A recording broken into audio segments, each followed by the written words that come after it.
오늘은 로마서 8장입니다.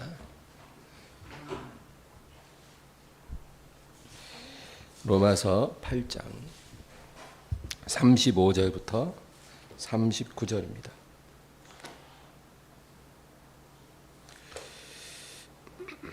(35절에서) 39절 합독하겠습니다. 누가 우리를 그리스도의 사랑에서 끊으리요?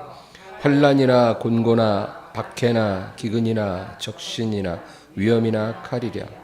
기록된 바 우리가 종일 주를 위하여 죽임을 당하게 되며 도살당할 양같이 여김을 받았나이다 함과 같으니라. 그러나 이 모든 일에 우리를 사랑하시는 이로 말미암아 우리가 넉넉히 이기느니라. 내가 확신하노니 사망이나 생명이나 천사들이나 권세자들이나 현재일이나 장래일이나 능력이나 높음이나 깊음이나 다른 어떤 피조물이라도 우리를 우리 주 그리스도 예수 안에 있는 하나님의 사랑에서 끊을 수 없으리라. 아멘.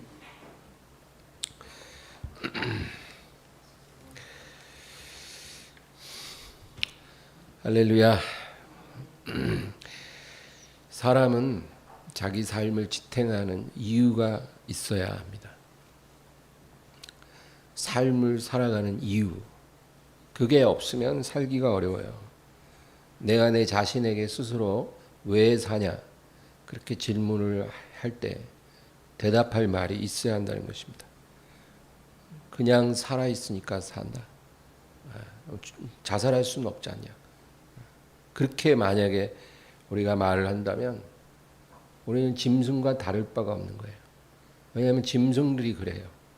짐승들은 왜 사냐 그런 질문에 답을 못해요. 그냥 살아있으니까 사는 거예요. 어떤 목적도 이유도 없죠. 근데 그렇게 살아가는 사람들이 의외로 많습니다. 우리가 그렇게 살면 안 됩니다. 한국인으로 태어나든 미국인으로 태어나든 그것은 내가 정하는 게 아니지만 우리가 살아가면서 삶의 이유를 분명히 갖는 것은 내 책임이에요. 어떤 사람은 저는 자식을 위해서 삽니다. 주로 엄마들이 그래요. 엄마들 중에 이제 남편 없이 혼자 살거나 이런 여자들이 주로 애 하나 있으면 내가 이 아이를 위해서 삽니다. 이 아이가 내 삶의 목적입니다. 그렇게 말하는 엄마들이 있어요. 또 어떤 사람은 꿈을 이루기 위해서 저는 살아갑니다. 저는 꿈을 이루기 전에는 죽을 수 없습니다. 이런 말을 합니다. 그러나 여러분, 그런 목적이 우리의 목적은 될 수 있어도 우리를 이 세상에 보내신 하나님의 목적이 될 수는 없다. 하나님이 우리를 구원하시고 이 세상에 살게 하신 목적이 우리 자식을 기르기 위해서 우리를 살게 하시는 건 아니에요. 또 어떤 꿈을 이루라고 우리를 보내신 게 아닙니다. 오늘 본문에는 우리라고 하는 말이 4번이나 나와요. 우리. 그러니까 이 말씀은 바울 사도 같은 어떤 특별한 사람을 위한 말씀이 아니고 주를 믿는 모든 우리에게 적용되는 말씀이다. 그 얘기죠. 특별히 35절, 36절을 우리 한번 읽겠습니다. 누가 우리를 그리스도의 사랑에서 끊으리요? 환난이나 곤고나 박해나 기근이나 적신이나 위험이나 칼이랴. 기록된 바 우리가 종일 주를 위하여 죽임을 당하게 되며 도살당할 양같이 여김을 받았나이다 함과 같으니라. 누가 우리를 그리스도의 사랑에서 끊으리요? 그러고 나서 7가지 어려운 상황을 말해요. 우리가 이 세상 살면서 당하게 되는 7가지 어려운 상황이 있죠. 환난과 곤고, 박해, 기근, 적신 헐벗었다 그런 뜻이에요. 위험, 칼. 이런 7가지 어려운 상황이 우리에게 다가올지라도 그리스도의 사랑에서 우리를 끊을 수는 없다. 그리고 그 다음에 뭐라 그래요? 우리가 종일 주를 위하여 죽임을 당하게 되고 도살할 양같이 여겨졌나이다. 그러니까 뭐 완전히 최악의 상황까지 몰리는 거예요. 다니엘이 사자굴 앞에 서게 되는 상황, 사드락과 메삭과 아벳노고가 풀무불 앞에 서게 되는 그런 상황에 우리가 몰린다는 상황, 그런 말씀이죠. 우리는 우리의 삶이 평온하고 우리가 하는 일들이 형통하면 내가 하나님 사랑을 많이 받고 있다라고 생각을 해요. 물론 하나님의 은혜예요. 그러나 그렇게 평온하고 형통한 삶이 사랑받는 증거가 되고, 그러면 삶이 너무 힘들면 사랑을 받지 않고 있는 걸까요? 오늘 본문은 전혀 딴 얘기를 하는 거예요. 우리가 살아가면서 최악의 상황에 몰리게 되고 이런 상황을 매일 마주하는 인생을 살지라도 이런 상황이 우리를 그리스도 사랑으로부터 끊을 수 없다. 그래서 성경은요, 우리가 생각하는 그런 믿음을 말하지 않고 전혀 다른 차원을 이야기해요.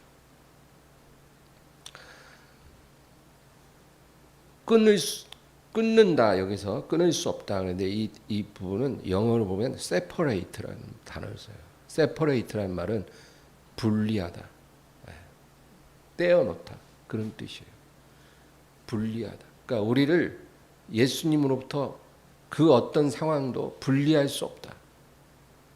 어떤 어려운 상황이 온다고 해서 우리가 예수님으로부터 분리될 수 없다. 그런 거예요. 부부는 뭐 살다가도 분리하죠. 이혼하고 그래서 떨어질 수 있어요. 또 부모 자식도 그렇게 분리될 수 있어요. 부모가 자식을 버리는 경우도 많더라고요. 나가지고 그냥 버려요. 장애가 있거나 그러면 그냥 버려요. 원치 않는 자식을 낳으면 또 버려요.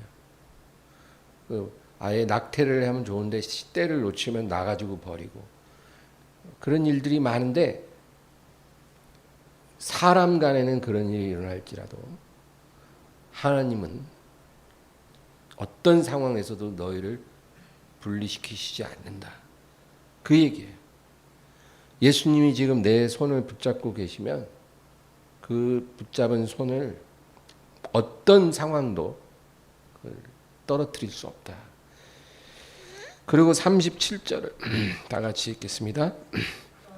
그러나 이 모든 일에 우리를 사랑하시는 이로 말미암아 우리가 넉넉히 이기느니라. 우리를 사랑하시는 이로 말미암아 이 모든 상황에서 우리가 넉넉히 이기느니라. 여러분, 하나님의 사랑은 고통을 피하게 하는 사랑이 아니고 고통을 이기게 하는 사랑이에요. 그게 하나님 사랑의 특별한 점이에요. 사람은 내가 누군가를 사랑하면 그 사람이 고통을 한 번이라도 덜 받게 하잖아요. 내가 도와줄 수 있으면 그 사람이 고통을 좀 덜 받게 내가 도와주고 그러잖아요. 그건 사람의 사랑이죠.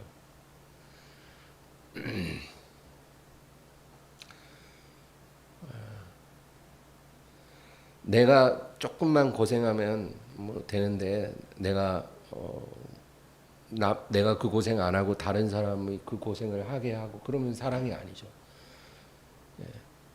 근데 하나님 사랑은 고통을 이기게 해주는 사랑입니다. 우리가 하나님 앞에 하나님, 이 상황을 피해갈 수 있게 해주세요. 근데 하나님은 사랑하기 때문에 그것을 피하게 해주시지 않고 그것에 정면으로 맞이하게 해주셔요. 우리가 아무리 애원을 하고 청탁을 해도 소용없어요. 하나님의 사랑은 사람의 사랑과 달라요. 그리고 그 고통을 이길 수 있도록 도와주세요. 내 인생에 왜 이런 일이 일어났어요? 우리 가정에 왜 이런 고통이 옵니까? 우리가 이렇게 하나님께 물으면 하나님은 뭐라 하냐면 내 손을 잡아라. 내가 너를 붙들어서 이 터널에 끝나는 때까지 너를 보호하고 인도해서 터널을 빠져나가게 해주겠다. 그렇게 대답하세요. 하나님 그러지 말고 터널을 그냥 아예 없애버려 주세요. 그러면 되잖아요. 그거는 안 되는 거예요. 하나님께서는 그 고통을 통과했을 때 우리가 이길 수 있게 해주신다 그 말입니다. 우리가 여러분 하나님의 사랑을 이해할 때 그 사랑을 받아들일 수 있어요. 이해를 못하면 오해가 생기고 오해가 들어오면 하나님 앞에 감사가 아니라 원망을 하게 돼요. 그러면 결국 하나님부터 멀어지고 하나님이 우리에게 주시려고 하는 축복을 받을 수가 없는 거예요.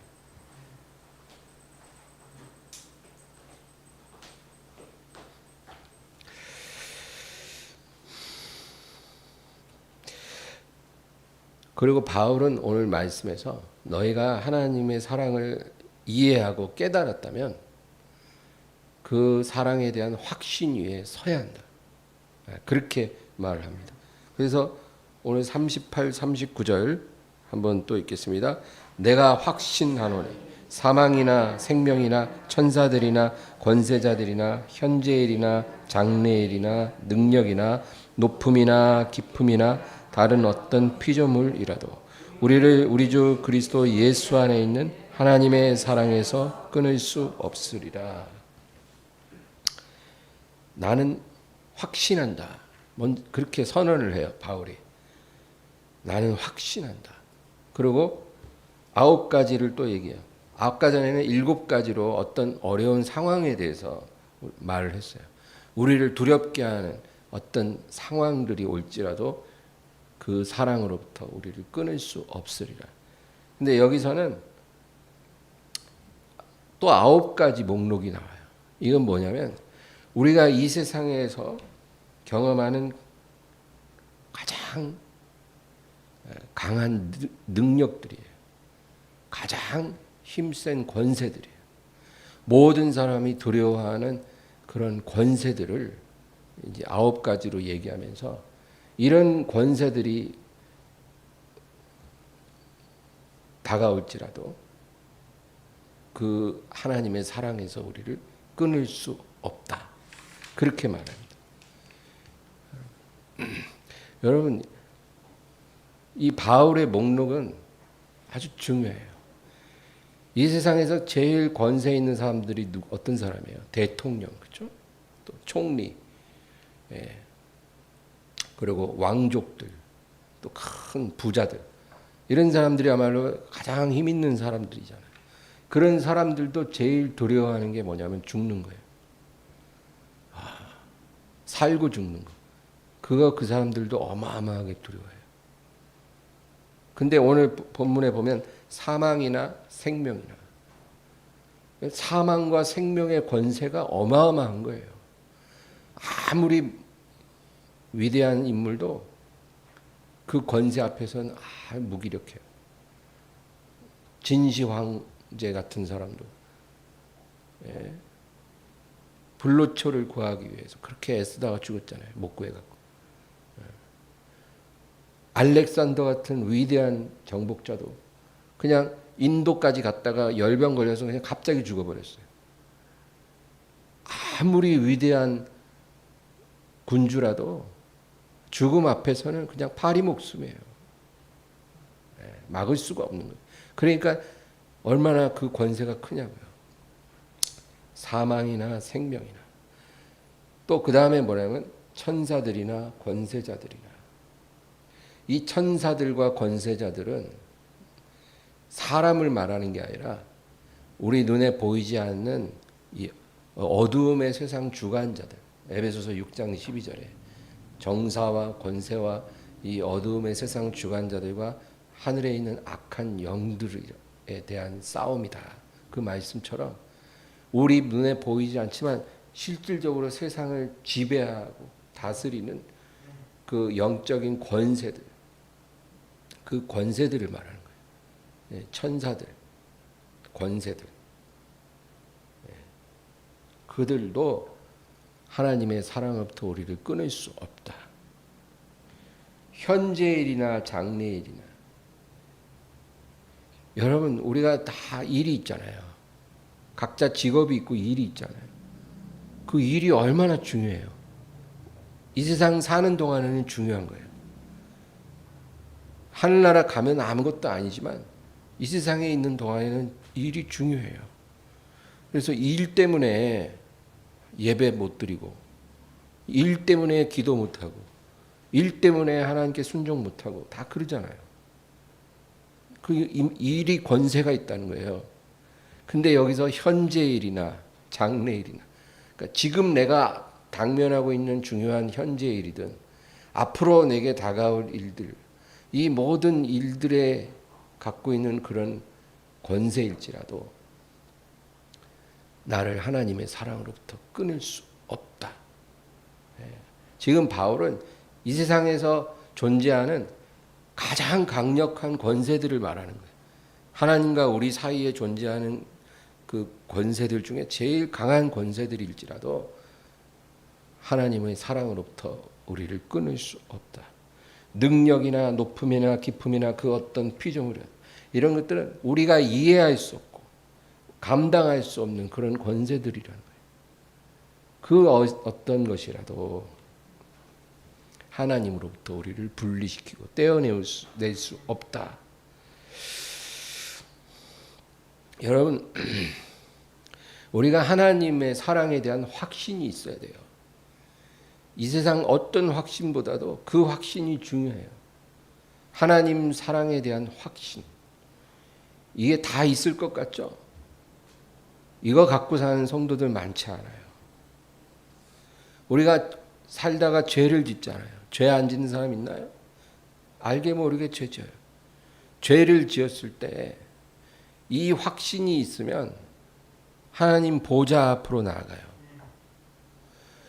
여러분 제가 초등학교 때 기억해 보면 애들 그렇게 장난치잖아요. 저도 엄청 말썽쟁이에요. 근데 어떤 선생님은 저를 되게 이뻐라 하는 선생님이 있고 그렇게 저를 이렇게 이뻐라 안 하는 선생님도 있었어요. 근데 저를 이뻐라 하는 선생님 시간에 내가 뭘 잘못을 하면 선생님 앞에 나가갖고 선생님 제가 화병 깨뜨렸어요. 그러면 선생님이 아이고 왜 깼어? 그러고 그냥 꼴밤 한 대 때려주든지 뭐 그러고 끝날 걸 알아요. 왜? 그 선생님은 나를 사랑하니까. 내가 잘못을 해도 나를 미워하시지 않을 거라는 걸 내가 느끼는 거예요. 그러나 나를 이뻐라 안 하는 선생님한테는 그렇게 못해요. 아이들도요 그런 거 기가 막히게 알아요. 그래서 그런 선생님 앞에서는 뭘 잘못하면 슬슬 피해요. 여러분 우리가 이게 하나님 앞에서 똑같다니까요. 하나님 사랑에 대한 확신이 있으면 잘못을 해도 보좌 앞에 나아가는 거예요. 그러나 확신이 없으면 어두운 나무 그늘 속에 숨어요. 아담처럼. 그게 문제예요. 그게. 하나님은 죄 짓는 사람을 미워하는 게 아니고 죄를 버리지 않는 사람을 미워하셔요. 그거 우리가 알아야 돼요. 우리가 죄 지을 수밖에 없는 존재라는 걸 하나님이 더 잘 아시거든요. 하나님께서 그걸 다 알면서도 그 아들을 보내 우리를 구원한 거기 때문에 우리가 예수 믿고 구원받은 이후에도 우리가 넘어지고 자빠지고 죄져요. 그럼 죄를 범하면 내가 깨닫고 누가 깨닫게 해요? 성령께서. 그리고 하나님 보좌 앞에 나가서 하나님 제가 잘못했어요. 제가 참 오늘 어리석은 죄를 범했어요. 하나님. 제가 너무 잘못한 게 많아요. 하나님 저를 용서해 주세요. 제가 안 그럴게요. 잘못했어요. 이러면 하나님이 우리를 품어주셔요. 절대 우리를 미워하시지도 않고 우리를 내치지도 않아요. 하나님은 죄를 범하고 버리지 않는 자, 죄를 범하고 하나님께 나오지 않는 자, 그런 사람들을 하나님 미워하셔요.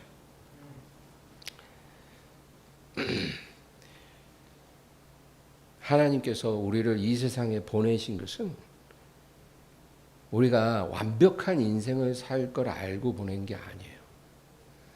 우리가 이 세상에 보내지면 죄로 얼룩진 인생을 살 거라는 걸 하나님 잘 알고 계세요. 그럼에도 우리를 변함없이 사랑하는 그 하나님 사랑에 대한 확신, 그 확신을 온전히 소유한 채 하나님께 오라 그 얘기예요. 여러분, 천국은 거룩하게 사는 사람이 들어가는 곳이 아니에요. 우리가 거룩한 삶을 살아야 천국에 간다면 누가 갈 수 있겠어요? 예? 정말 두려운 일이에요. 어디가 하나님의 커트라인인지 우리가 몰라. 낮 딴에는 꽤나 열심히 살았지만 하나님의 기준에 못 미치면 지옥으로 떨어진다면 얼마나 두려운 인생이냐고요. 하나님은 온전히 거룩한 사람들을 천국으로 부르시는 게 아니고 하나님 사랑에 대한 확신, 그 확신을 가진 사람을 천국으로 불러들이는 거예요. 여러분, 우리가 그거 알면 자유해져요. 그렇다고 막 하나님을 시험하고 그러라는 게 아니에요. 하나님 말씀대로 살아야죠. 거룩한 삶을 살기 위해서 우리도 노력해야 돼요. 노력하지만 우리가 그렇게 하지 못할지라도 천국에 들어갈 수 있다는 거예요. 왜? 하나님의 사랑에 대한 확신이 있기 때문에. 이 사람이 천국에 들어갈 준비가 된 사람이에요. 교회를 아무리 오래 다녀도 이 확신이 없으면 율법주의자가 됩니다. 율법주의자가 뭐예요? 내가 어떤 행동을 하지 않으면 하나님의 사랑을 받지 못할 것이다. 내가 거룩한 삶을 살지 못하면 하나님으로부터 버려질 것이다. 그런 생각 속에 사로잡힌 사람이 그 율법주의자예요. 건강한 신앙을 가진 사람은 하나님의 사랑이 부족한 나를 거룩하게 만들어 가실 것이다. 그렇게 믿는 사람이에요. 그게 건강한 신앙이에요. 내가 지금은 연약하고 부족하지만 하나님이 나를 사랑하시기 때문에 그 사랑이 나를 붙들어주고 이끌어서 내가 점점 거룩한 사람으로 변화될 것이다. 이렇게 믿는 게 건강한 신앙이에요. 그러나 병든 신앙을 가진 사람은 내가 어느 선까지 거룩해져야 그분의 사랑을 받을 수 있다라고 생각해요. 내가 어떤 일을 얼마만큼 해야 하나님이 나를 사랑하시고 축복하실 거라고 생각을 해요. 그러니까 이게요, 여러분, 굉장히 병든 신앙이에요. 이런 사람들은 그 단계가 자기가 도달하기 전에는 쉼이 없어요. 기쁨이 없어요. 그 단계가 돼야 돼요. 그런데 아마 일평생 그 단계에 도달하지 못할 거예요. 그러니까 그거는 신앙도 아니고 마음에 쉼도 없는 거예요. 그건 죽은 신앙이에요. 근데 자기만 죽는 게 아니라 그 사람 주위에 있는 사람들까지 다 죽여요. 그 사람이 가장이면 가족들 다 죽이고, 그 사람이 구역장이면 구역 식구 다 죽여요. 그 사람이 목사면 성도들 다 죽여요. 그러니까 여러분, 우리는 그러면 안 돼요. 내가 지금 아주 밑바닥에 있고 아주 진짜 처참한 실패자로 내가 지금 존재할지라도 그 무엇이든 하나님의 사랑으로부터 나를 떼어낼 수 없다. 이 확신, 그 확신 하나 붙잡으면 되는 거예요. 그러면 그 사랑이 내 무릎을 일으킬 거예요. 나의 허리를 똑바로 세워줄 거. 나로 하여금 걸어가게 해주실 거. 나로 하여금 더러운 거 다 씻어내고 점점 더 온전한 모습으로 변화시켜 주실 것이다. 언제까지? 천국문에 들어가는 날까지. 이런 믿음 갖고 사는 거예요.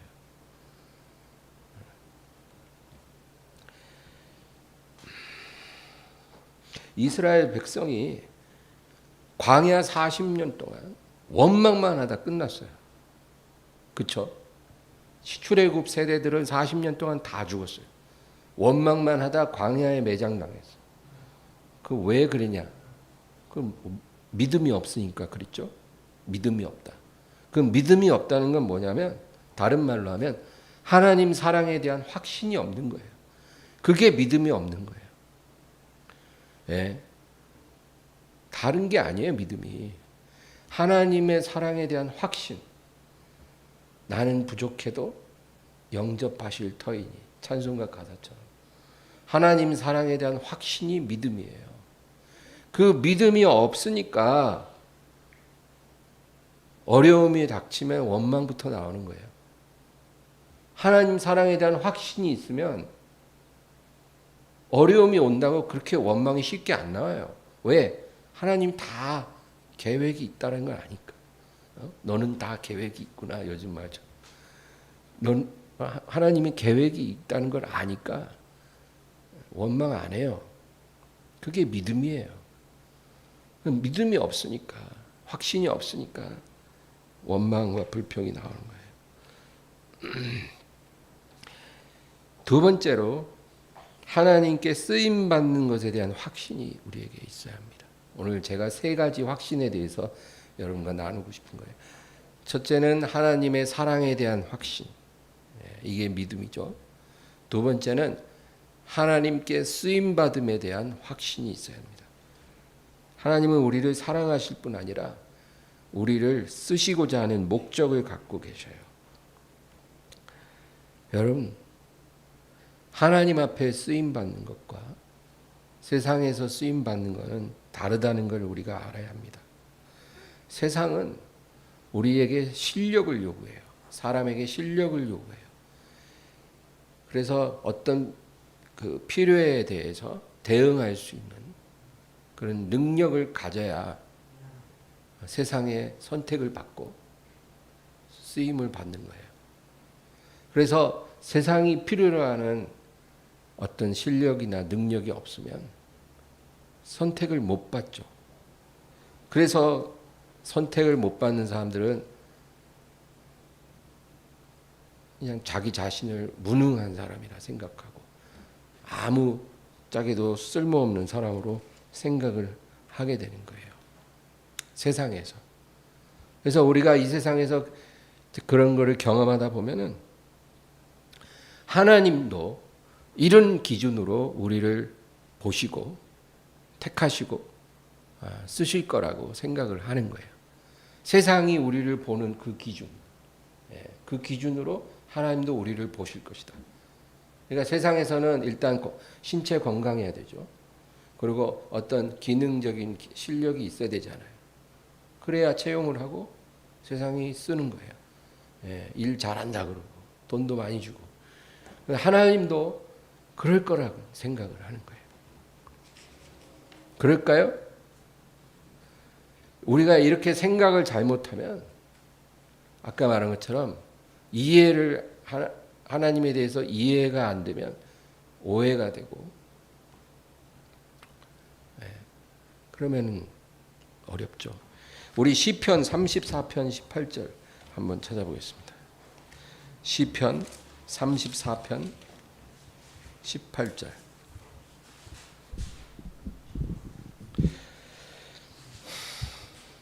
다 같이요. 여호와는 마음이 상한 자를 가까이 하시고 충심으로 통회하는 자를 구원하시는도다. 다시 한번요. 여호와는 마음이 상한 자를 가까이 하시고 충심으로 통회한 자를 구원하시는도다. 마음이 상한 자를 하나님이 가까이 하신다. 세상은 이러나요? 세상 사람들은 절대 마음이 상한 자를 가까이 안 해요. 서양 격언 중에 네가 울라 그러면 모든 사람이 너를 떠날 것이고 네가 웃으면 모든 사람이 너의 친구가 되리라. 이런 서양 격언도 있어요. 세상은 마음이 상한 자를 절대로 선택하지 않아요. 하나님은 마음이 상한 자를 가까이 하시고 중심으로 통회하는 자를 구원하신다. 시편 51편 17절 한번 찾겠습니다. 51편 17절 다 같이요. 하나님께서 구하시는 제사는 상한 심령이라. 하나님이여 상하고 통회하는 마음을 주께서 멸시하지 아니하시리이다. 하나님이 구하시는 제사는 상한 심령이라는 거예요.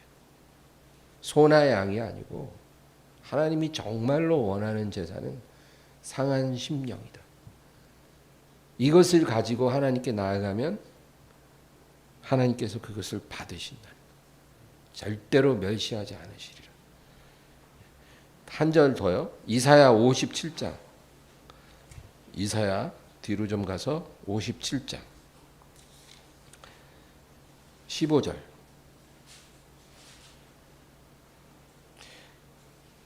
57장 15절 다 같이요. 지극히 존귀하며 영원히 거하시며 거룩하다 이름하는 이가 이와 같이 말씀하시되 내가 높고 거룩한 곳에 있으며 또한 통회하고 마음이 겸손한 자와 함께 있나니 이는 겸손한 자의 영을 소생시키며 통회하는 자의 마음을 소생시키려 함이라. 아멘. 여기 보면 내가 높고 거룩한 곳에 있으며 높고 거룩한 곳에 계신 하나님께서 뭐라 그러냐면 통회하고 마음이 겸손한 자와 내가 함께 하나니 이는 겸손한 자의 영을 소생시키며 통회하는 자의 마음을 소생시키려 함이라. 통회하고 마음이 겸손한 자와 내가 함께 하리라. 여러분 하나님은 우리의 어떤 실력이나 재력이 필요하신 분이 아니에요. 세상은 그런 게 필요하기 때문에 그런 사람을 선택하지만 하나님은 그런 게 필요한 분이 아니기 때문에 그런 거를 가지고 사람을 선택하시지 않고 하나님이 선택하는 기준은 상한 심령, 통회하고 마음이 겸손한 사람을 선택하신다는 거예요. 이게 하나님의 선택 기준이고 하나님이 그 사람을 쓰시는 기준이에요. 그런 사람을 쓰셔요. 하나님은 그런 사람을 통해서 영광을 받으세요. 어떤 사람이 밤낮 교회에 와서 예배를 드려요. 그리고 하나님을 늘 섬기는데 한 번도 예배에 빠지는 법도 없고 늘 정시에 와서 예배 드리고 돌아가요. 근데 어느 날 비가 많이 오고 바람 부는 날에 이제 교회를 가려고 집을 딱 나서는데 문득 마음속에 어떤 생각이 드냐면 내가 이렇게 뻔질나게 교회를 가면 뭐하나. 내가 뭐 헌금을 많이 하는 것도 아니고 내가 무슨 봉사를 하는 것도 아니고 그냥 뻔질나게 교회만 왔다 갔다 하는데 이게 무슨 의미가 있을까. 아무도 너를 반가워할 사람도 없고 너는 정말 있으나 마나한 존재 아니니 왜 교회를 그렇게 열심히 가는 거니. 이런 마음의 생각이 들더라는 거예요. 여러분 이런 마음이 탁 들 때는 그거는 내 생각이 아니고 원수가 세상의 기준을 가지고 우리를 속이는 거예요. 세상이 우리를 그렇게 바라보니까 하나님도 마치 그렇게 바라보는 것처럼 우리를 속이려고 하는 거예요. 거기에 넘어가면 그 사람은 가장 소중한 걸 잃어버리게 되겠죠. 원수는 바로 그거를 훔치려고 하는 거예요. 그러니까 여러분 분별을 잘해야 돼요. 그런 마음이 들 때 우리가 오늘 읽은 이사야 57장 15절 말씀으로 대적해야 돼요. 지극히 존귀하며 영원히 거하시며 거룩하다 이름하는 이가 이와 같이 말씀하시되 내가 높고 거룩한 곳에 있으며 또한 통회하고 마음이 겸손한 자와 함께 있나니 이는 겸손한 자의 영을 소생시키며 통회하는 자의 마음을 소생시키려 함이라. 사탄아 물러가라. 하나님은 사람의 실력이나 재력을 보고 사람을 받으시는 게 아니고 통회하고 겸손한 자를 받으신다고 말씀하였느니라. 사탄아 내게서 떠나 갈지어다. 이렇게 여러분 말씀으로 대적하면 사탄이 휙 하고 도망가요. 네, 네, 정말 쏜살같이 도망갈 겁니다.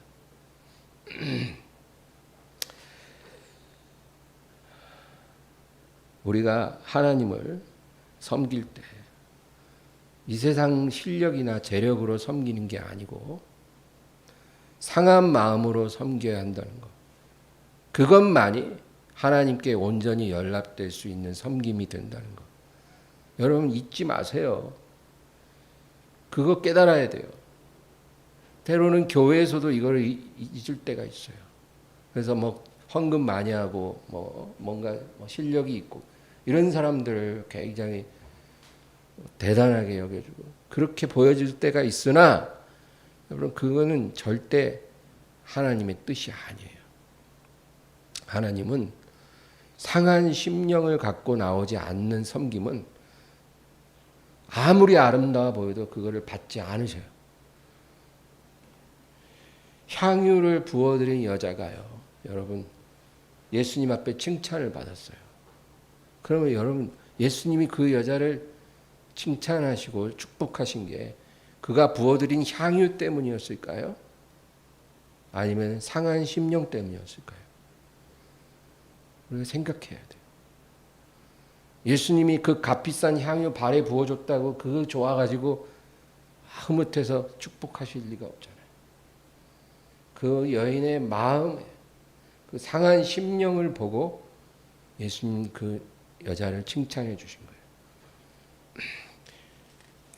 우리가 상한 마음만 있으면 무엇으로 주님을 섬기든 상관이 없다라는 거예요. 예? 향유를 발에 부어드리든 아니면 안나처럼 84세가 될 때까지 밤낮 성전에 나가서 금식하며 기도함으로 섬기든 하나님께서는 가장 귀한 섬김으로 그를 축복해 주실 것이다. 그 다음 마지막 세 번째, 하나님의 보상에 대한 확신이 있어야 돼요. 여러분 하나님의 보상은 두 가지가 있어요. 첫째는 이 세상에서 받는 보상, 그리고 하늘나라에서 받는 보상이에요. 근데 하나님의 보상 중에 이 세상에서 받는 보상은 뭐냐면 그것은 진정한 보상의 본체가 아니라는 거예요. 그거는 우리가 믿음의 경주를 끝까지 완주할 수 있도록 하나님이 주시는 격려 차원의 보상이에요. 여러분 마라톤 그 대회를 보면 마라톤 선수들이 막 달려가다가 중간에 막 이렇게 생수병 같은 거 탁 잡아 들고 마시면서 달리죠. 그렇죠? 그런 거예요. 우리가 이 세상에서 받는 하나님의 보상은 끝까지 결승선에 도착할 수 있도록 우리를 격려하기 위해서 하나님이 우리 손에 쥐어주시는 시원한 생수병 같은 거예요. 그거 마시면 힘나죠. 그러나 여러분 생수병 얻기 위해 달리는 건 아니에요. 우리 마라톤 선수들이 그렇게 달리는 목적은 생수병 때문에 달리는 게 아니고 결승점에 딱 도착했을 때 자기 머리에 씌워질 면류관 때문에 달리는 거예요. 그러니까 우리가 보상의 그 두 가지 차원을 이해해야 돼. 그거를 순서를 뒤바꾸면 안 돼요. 많은 크리스천들이 이 세상에서 주어지는 그런 격려의 보상에는 굉장히 관심이 많은데 정작 우리가 결승점 도착해서 하나님으로부터 받을 하늘나라 보상은 별로 관심이 없더라는 거예요. 이거 뭐가 잘못된 거예요. 여러분 문화 비유 제가 지난번에도 얘기했죠. 문화. 한 주인이 종들에게 문화를 하나씩 나눠주고 먼 길을 떠났어요. 그 한 문화가 그렇게 많은 금액이 아니에요. 근데 어떤 종은 열심히 일해서 주인이 왔을 때 열 문화를 남겼더라는 거예요. 열 문화. 그러니까 주인이 와서 네가 정말 잘했다. 착하고 충성된 종이구나. 내가 너에게 열 꼴을 다스리는 권세를 주리라. 그래요. 예. 네가 남긴 열 문화 다 네가 가져라 이게 아니에요. 그 열 문화는 금액으로 별로 큰 금액이 아니에요. 그거는 주인이 그 종들에게서 어떤 이윤을 남기려고 생각한 금액이 아니고 그 종들을 테스트하는 거예요. 테스트. 내가 올 때까지 너희가 얼마나 충성된지 내가 테스트해 본다. 그거거든요. 그래서 주인이 돌아왔을 때 그 종에게 열 꼴을 다스리는 엄청난 축복을 준다라는 거예요. 그게 바로 우리가 천국에 들어가서 받을 보상이에요. 그러면 여러분 그 열 꼴 받은 그 종에게 그 종이 남긴 열 문화는 어떻게 됐을까요?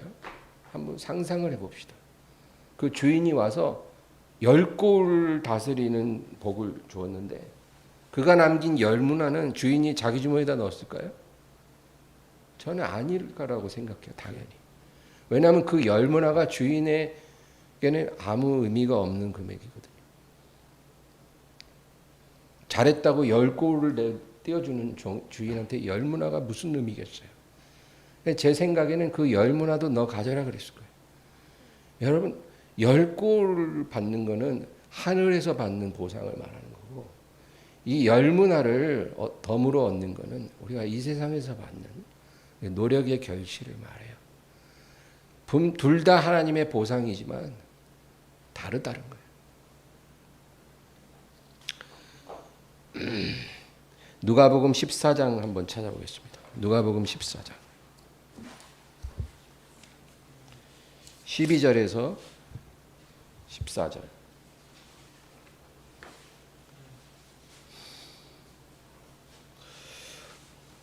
14장 12절에서 14절입니다. 또 자기를 청한 자에게 이르시되 내가 점심이나 저녁이나 베풀거든 형제나 친척이나 부한 이웃을 청하지 말라. 두렵건대 그 사람이 너를 도로 청하여 내게 갚음이 될까 하노라. 잔치를 베풀거든 차라리 가난한 자들과 몸 불편한 자들과 저는 자들과 맹인들을 청하라.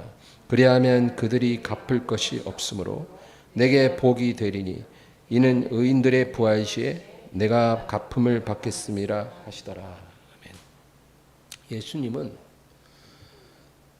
하늘에서 주어질 상급에 집중하라. 우리에게 그렇게 말씀하세요. 하늘에서 주어질 보상, 또 이 땅에서 너에게 격려 차원으로 주실 보상이 있을 때 하늘의 상급에 집중해야 된다. 그리고 오늘 뭐라 그러냐면 너희가 무엇을 베풀 때 갚을 수 없는 자들에게 베풀라는 거예요. 왜냐하면 그래야만 그것이 너희에게 진정한 복이 되어서 의인들의 부활 시에 갚음이 되리라. 예수님이 이 세상에 오시고 그의 나라가 이루어질 때 의인들이 부활할 때 갚어지리라. 여러분 이게 얼마나 명확한 말씀이에요. 그러니까 우리가 이 세상을 살 때도 하나님이 우리에게 어떤 보상을 이 세상에서 주시지만 할 수만 있으면 그 보상을 유보할 수 있으면 유보하라. 안 받으면 더 좋다 그 말이에요. 왜? 너희가 그것을 안 받으면 하늘에서 장차 주어질 보상이 더 커지는 거예요. 거기에 집중하라. 여러분, 히브리서 11장 35절에도 더 좋은 부활을 얻고자 하여 심한 공헌을 받되 부차히 풀려나기를 원하지 아니하였더라. 이런 말씀이 있어요. 더 좋은 부활. 이게 바로 하늘의 상급을 말해요. 고문을 받는데 조금만 굽히고 타협하면 그 고문을 안 받을 수 있다는 거예요. 그러나 더 좋은 부활을 위해 그것을 구차히 면하려고 하지 않았다. 오늘 우리가 꼭 기억할 것. 이 세 가지 확신이 우리에게 있어야 우리가 삶을 사는 이유가 분명해진다는 거예요. 자식을 위해서 사는 것도 아니고 꿈을 성취하기 위해서 사는 것도 아니에요. 하나님의 자녀들은 하나님의 사랑에 대한 확신, 내가 하나님께 쓰임 받을 수 있다라는 확신, 내가 하늘나라에 가서 하나님으로부터 보상을 받을 거라는 확신, 이 세 가지 확신이 우리 마음에 딱 심어져서 그게 내 삶을 움직이는 원동력이 돼야 돼요. 그 사람이 바로 하나님의 사람이에요. 그렇게 살면 여러분 우리 인생은 절대로 실패하지 않을 거예요. 오늘 이 말씀 기억하면서 기도하시길 주의 이름으로 축원합니다. 우리 다 같이 기도합니다. 주여, 주여, 주여.